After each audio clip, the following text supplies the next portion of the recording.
ಯೋಗಿ ಅವರು ಇದ್ದಾರೆ ಅಂದಿದ್ದಕ್ಕೆ ಈ ಪ್ರಶ್ನೆ ಕೇಳ್ತೀನಿ, ಅವ್ರಿಗೂ ಅದನ್ನೇ ಕೇಳಿದೆ.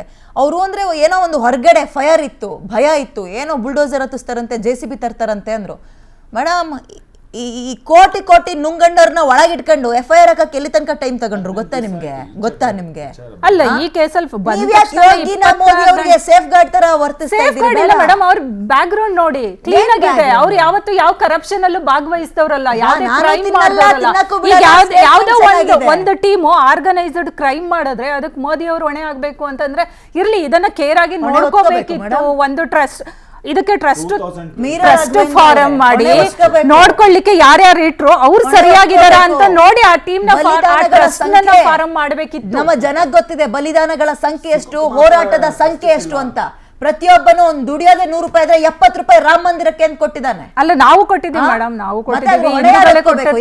ಇವತ್ತು ಕೊಡದೇ ಇರೋರೇ ಜಾಸ್ತಿ ಮಾತನಾಡ್ತಿದ್ದಾರೆ, ಅದ್ರ ಬಗ್ಗೆ ನಾವು ಹೇಳೋದಿಲ್ಲ. ಈಗ ಆಗಿದೆ, ಆಗ್ಬಾರ್ದಿತ್ತು, ಆಗಿದೆ. ಗೊತ್ತಿಲ್ಲ ಅಂತಲ್ಲ, ಏನ್ರಿ ಗೊತ್ತಿಲ್ಲ ಅಂತಲ್ಲ ಮೇಡಮ್, ಕೊಟ್ಟಿರೋರೇ ಹೇಳ್ತಾ ಇರೋದು. ರಿಸಿಪ್ಟ್ ಕೊಡದೇ ಇರೋದು ನಮಗೆ ಅಂತ ಕೊಟ್ಟಿರೋರೇ ಹೇಳ್ತಾ ಇರೋದು. ಕಳ್ತನ ಮಾಡಿದ್ರೆ, ಮೋಸ ಮಾಡಿದ್ರೆ ನಾವೇ ಹೇಳ್ತಾ ಇದ್ದೀವಿ. ಇಷ್ಟ ಇಲ್ದವರು ಇವತ್ತು ರಾಮನ ವಿಚಾರವಾಗಿ ಮಾಡಿದ್ದಾರೆ, ಅದನ್ನ ಹೇಳ್ರಿ. ಪಿತ್ರಾಜಿತ ಆಸ್ತಿನ ಪಿತ್ರಾಜಿತ ಆಸ್ತಿನ ದೇಶದ ಆಸ್ತಿ, ದೇಶದ ಆಸ್ತಿ ಬರಲ್ಲ ಅಂತ ಘೋಷಣೆ ಯಾರು ಓಪನ್ ಮಾಡೋದು ಗೊತ್ತಿದೆಯಾ? ಇತಿಹಾಸ ಗೊತ್ತಿದೆ ನಿಮ್ಗೆ? ಗೊತ್ತಿದೆ ಯಾರು ಆಯೋಗದಲ್ಲಿ ಓಪನ್ ಮಾಡೋದು ಗೊತ್ತಿದೆ ನಿಮ್ಗೆ? ನೀವು ಸರ್ಕಾರ ರಾಜಕೀಯ ಮಾಡಿ ಸರ್ಕಾರ ತಂದಿದ್ದೀರಿ, ಡೋರ್ ಓಪನ್ ಮಾಡಿ ಸರ್ಕಾರ ಕಳ್ಕೊಂಡಿದ್ದೀವಿ. ರಾಜೀವ್ ಗಾಂಧಿ ಅವರು ಡೋರ್ ಓಪನ್ ಮಾಡೋದಕ್ಕೆ ನಿಮ್ಗೆ ಇವತ್ತೇನಾದ್ರು ಕಾರಣ ರಾಜೀವ್ ಗಾಂಧಿ ನಿಮಗೆಲ್ಲ ಕೊಳ್ಳೆ ಹೊಡಿತಾ ಇದ್ದಾರೆ, ಸಾವಿರಾರು ಕೋಟಿ ಕೊಳ್ಳೆ ಹೊಡಿತಾ ಇದ್ದಾರೆ. ರಾಮಚಂದ್ರ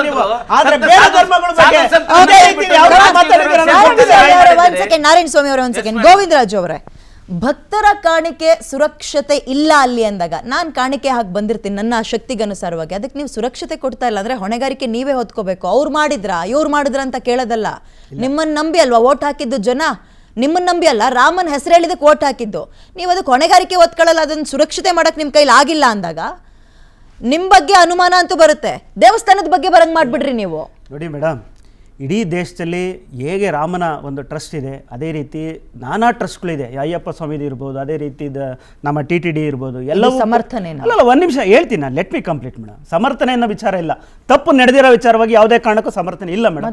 ಇದು ಸ್ಪಷ್ಟ. ಅಯ್ಯಪ್ಪ ಸ್ವಾಮಿ ಟೆಂಪಲ್ ಒಂದು ನಿಮಿಷ, ನಾನು ಯಾಕೆ ಅಂತ ಕೇಳಿ, ಘಟನೆಗಳು ನಡೆದಿದೆ ಅಂತ ಹೇಳ್ತಾ ಇದ್ದೀನಿ. ರಾಮ ಈ ದೇಶದ ಅಸ್ಮಿತೆ, ರಾಮ ಈ ದೇಶದ ಘನತೆ, ರಾಮನ ಹೆಸರು ಅಧಿಕಾರಕ್ಕೆ ಬಂದ್ರಿ. ಅದು ನಂಬಿಕೆ ಈಗ ಅದು ಅಯ್ಯಪ್ಪ ಸ್ವಾಮಿಲಾಗಿರ್ಲಿಲ್ವಾ ಇಲ್ಲಾಗಿರ್ಲಿಲ್ವಾ ಅಂತ ಸಮರ್ಥನೆ ಕೊಡ್ಬಿಡಿ. ಹೇಳ್ತಾ ಇಲ್ಲ. ಘಟನೆಗಳು ಒಂದೊಂದು ದೊಡ್ಡ ದೊಡ್ಡ ದೇವಸ್ಥಾನಗಳಲ್ಲಿ ಒಂದು ಈ ರೀತಿಯ ಘಟನೆಗಳು ನಡೆದಿದೆ ಅಂತಲೂ ನಾನು ಹೇಳ್ತಾ ಇರೋದು. ಅದೇ ರೀತಿ ಇವತ್ತು ನಡೆದಿದೆ, ಸರಿ ಮಾಡೋ ಕೆಲಸ ಖಂಡಿತವಾಗ್ಲೂ ಹಾಗೆ ಆಗತ್ತೆ. ಒಂದ್ ನಿಮಿಷ ಮೇಡಮ್, ಈಗ ದೇವಸ್ಥಾನವನ್ನ ಕಟ್ಟಕ್ಕೆ, ಆ ಶ್ರೀ ಕ್ಷೇತ್ರವನ್ನ ಕಟ್ಟಕ್ಕೆ ತಗೊಂಡಂತಹ ಸಮಯ ಎಷ್ಟು, ಹೋರಾಟ ಎಷ್ಟು, ಬಲಿದಾನ ಎಷ್ಟು, ಕಟ್ಟಿ 2 ವರ್ಷ ಆಗಿಲ್ಲ. ಹಿಂಗಾಗ್ಬಿಟ್ರೆ ಹೆಂಗ್ರಿ ನಿಮ್ಮನ್ನ ನಂಬೋಣ ನಾವು? ನೋಡಿ ಒಂದ್ ನಿಮಿಷ, ಬೇಜಾರಾಗಿರೋದಂತೂ ಖಂಡಿತ. ನಾವ್ ಯಾರು ಇದನ್ನ ಸಮರ್ಥನೆ ಮಾಡ್ತಾ ಇಲ್ಲ, ಸಮರ್ಥಿಸ್ಕೊಳ್ಳೋದು ಇಲ್ಲ. ಸಾಧು ಸಂತರು ಮಾತಾಡಿದ್ದು ನಾನು ಕೇಳಿದ್ದೀನಿ, ಅವರು ಕೂಡ ಇದ್ರ ಬಗ್ಗೆ ವಿಷಾದ ವ್ಯಕ್ತಪಡಿಸಿ ಮಾತನಾಡಿದ್ದಾರೆ. ವಿಶ್ವ ಹಿಂದೂ ಪರಿಷತ್ನಲ್ಲಿ ಮೇನ್ ಫೇಸ್ ಆಗಿದ್ದವ್ರೆ ಈ ಚಂಪತ್ ರಾಯ್ ಅನ್ನೋರು. ಅವರೇ ಮೇಡಮ್ ಇವಾಗ ಒಳಗ್ ಹೋಗಿರೋದು, ಅವ್ರ ಡ್ರೈವರ್ನು ಕರ್ಕೊಂಡು ಹೋಗಿದ್ದಾರೆ. ಅದಕ್ಕೆ ಕೂಡ ವಿಶ್ವ ಹಿಂದೂ ಪರಿಷತ್ ಖಂಡಿಸಿರೋದು. ಈಗ ಪೇಜಾವರ ಶ್ರೀಗಳು ಖಂಡಿಸ್ಲಿಲ್ವಾ? ವಿಚಾರ ಅಲ್ಲ.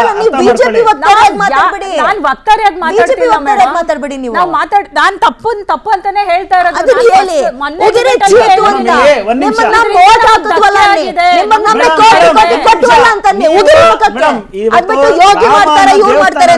ಅಜೆಂಡಾ ನಮ್ಮ ಮ್ಯಾನಿಫೆಸ್ಟೋದಲ್ಲಿ ಆದ್ರೆ ಈ ಲೋಪ ಆಗಿರ್ತಕ್ಕಂಥದ್ದು ಇವತ್ತು ಕೆಲಸಗಾರರಿಂದ ಇವತ್ತು ಉಂಡಿ ಹೊಡೆಯೋ ಕೆಲಸ ಮಾಡಿದ್ದಾರೆ. ಅವ್ರನ್ನೂ ಏನು ಸುಮ್ಮನೆ ಬಿಡುವಂತ ಕೆಲಸ ಅಲ್ಲ, ಅವ್ರನ್ನೂ ನಾವು ಶಿಕ್ಷೆಗೆ ಒಳಪಡಿಸುವಂತ ಕೆಲಸ ಇರ್ತಕ್ಕಂಥ ಟ್ರಸ್ಟಿನ ಪದಾಧಿಕಾರಿಗಳು ಮಾಡಿಸೇ ಮಾಡ್ತಾರೆ. ಸರ್ಕಾರ ಜವಾಬ್ದಾರಿ ತಗೊಂಡೇ ತಗೊಳುತ್ತೆ. 30-40 ಜನ ಕೆಲಸ ಮಾಡುವ ಒಂದು ಆಫೀಸ್ ನಲ್ಲೇ ಆಡಿಟರ್ ಅಂತ ಇರ್ತಾರೆ, ಒಂದು ಆಡಿಟ್ ಅಂತ ನಡೆಯುತ್ತೆ.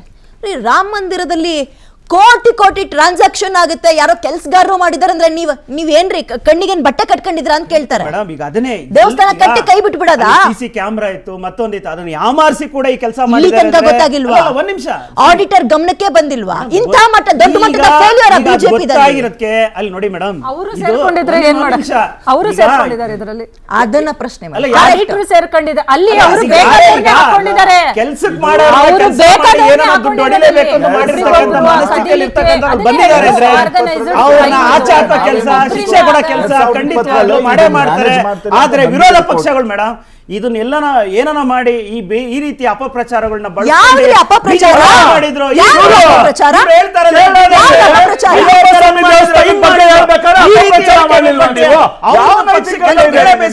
ಸತೀಶ್ ಅವರೇ ಜನರಲ್ ಸ್ಟೇಟ್ಮೆಂಟ್ ಕೊಡ್ಬೇಡಿ ನೀವು. ಏನ್ ಅಪಪ್ರಚಾರ ಆಗ್ತದೆ ಹೇಳಿ, ಏನ್ ಅಪಪ್ರಚಾರ ಮಾಡಿದ್ದಾರೆ? ಕದ್ದಿರೋದ್ ಸುಳ್ಳ, ಟ್ರಸ್ಟಿಗಳು ಒಳಗೋಗಿರೋದ್ ಸುಳ್ಳ, ಯಾರನ್ನ ಒಪ್ಪಣ ಅಂತ ಕೆಲಸ ಮಾಡ್ತಾ ಇಲ್ಲ, ಅರ್ಥ ಮಾಡ್ಕೊಳ್ಳಿ ಇದನ್ನ. ಹೇಳ್ರಿ. ಯಾರು ಮಾತಾಡ್ತಿಲ್ಲ ಈ ರಾಮನ ವಿಚಾರವಾಗಿ, ಆರೋಪಿಗಳನ್ನ ರಕ್ಷಣೆ ವಿಚಾರವಾಗಿ ಮಾತಾಡಕ್ ಕೊಡ್ತಾ ಇದ್ದಾರೆ. ಇದು ತಪ್ಪ. ನೋಡಿ ಯಾಕೆ ರಾಮನನ್ನು ಗುತ್ತಿಗೆ ತಗೊಂಡಿದ್ದಾರೆ ಸ್ವಾಮಿ, ನೀವೇನ್ ಕಾಂಟ್ರಾಕ್ಟ್ ತಗೊಂಡಿದ್ದೀರಾ ರಾಮನ್ನ? ನಾವೇನ್ ಹೇಳಿಲ್ಲ, ಪ್ರಶ್ನೆ ಮಾಡ್ತಾರೆ ಮಾಡಿದ್ರ ವಿಚಾರವಾಗಿ ಅವ್ರು ಸಲಹೆ ಇದ್ರೆ ಕೊಡ್ಲಿ, ಹಿಂಗ್ ಮಾಡಿ ಅಂತ ಹೌದು, ಹೇಳಿದ್ರೆ ಇವ್ರು ವಿಚಾರಗಳು ಇದ್ರೆ ಕೊಡಿ. UP ಅದು ಬಿಟ್ಬಿಟ್ಟು ನಮ್ಮ ದೇವಸ್ಥಾನಗಳು ಅಂದ್ರೆ ಹಿಂದೂಗಳ ದೇವಸ್ಥಾನಗಳು ಅಂದ್ರೆ ಏನ್ ಬೇಕಾದ್ರು ಮಾತಾಡ್ಬೋದು, ಏನ್ ಬೇಕಾದ್ರು ಸಮರ್ಥನೆ ಮಾಡಬಹುದು ಅನ್ನೋ ಹಿಂದೂ ವಿಚಾರ. ಒಂದ್ ಸೆಕೆಂಡ್ ಇರಿ, ನಿಮ್ ನಾಯಕರಿಗೆ ಯಾವುದೇ ಒಂದು ನೈತಿಕತೆ ಇಲ್ಲ. ಹಿಂದೆ ಹೊರಗಡೆಯಿಂದ ಬಂದು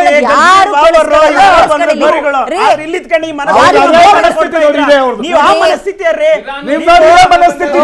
ಗಜ್ನಿ ಸಿಂಧಿ ನದಿಯಿಂದ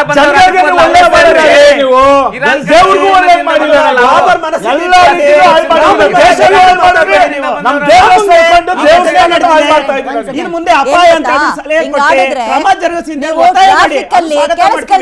ಟ್ರಾಫಿಕ್ ಅಲ್ಲಿ ಗಂಟೆಗಟ್ಟಲೆ ಕಳೆದು ಬೆಳಗ್ಗೆನೆ ಎದ್ದು ಬಂದಿರ್ತೀರಿ, ಟಿವಿ ಮುಂದೆ ಮಾತಾಡ್ತಿರ್ತೀರಿ, ಜನ ರಿಮೋಟ್ ತಗೊಂಡು ಹಿಂಗಂತಾರೆ. ಹಿಂಗೆ ಈ ನಲ್ಲಿ ಮುಂದೆ ನೀರ್ ಜಗಳ ಆಡ್ಲಿಕ್ಕೆ ಹೆಂಗಸರು ನಿಲ್ತಾರ, ಹಂಗ್ ಮಾಡ್ಬಿಡ್ರಿ ನೀವು. ಮಾತಾಡಿದ್ರೆ ಗಜ್ನಿ ಗೆಜ್ನಿ ಅನ್ಬಿಡ್ರಿ. ರಾಮನ್ನ ಬಿಜೆಪಿ ಅವರು ಗುತ್ತಿಗೆ ತಗೊಂಡಿಲ್ಲ, ರಾಮನ್ನ ಬಿಜೆಪಿ ಅವರು ಗುತ್ತಿಗೆ ತಗೊಂಡಿಲ್ಲ. ಒಂದ್ ಸೆಕೆಂಡ್ ಅಕೌಂಟಬಿಲಿಟಿ ಯಾರು ತಗೊಂತಾರೆ?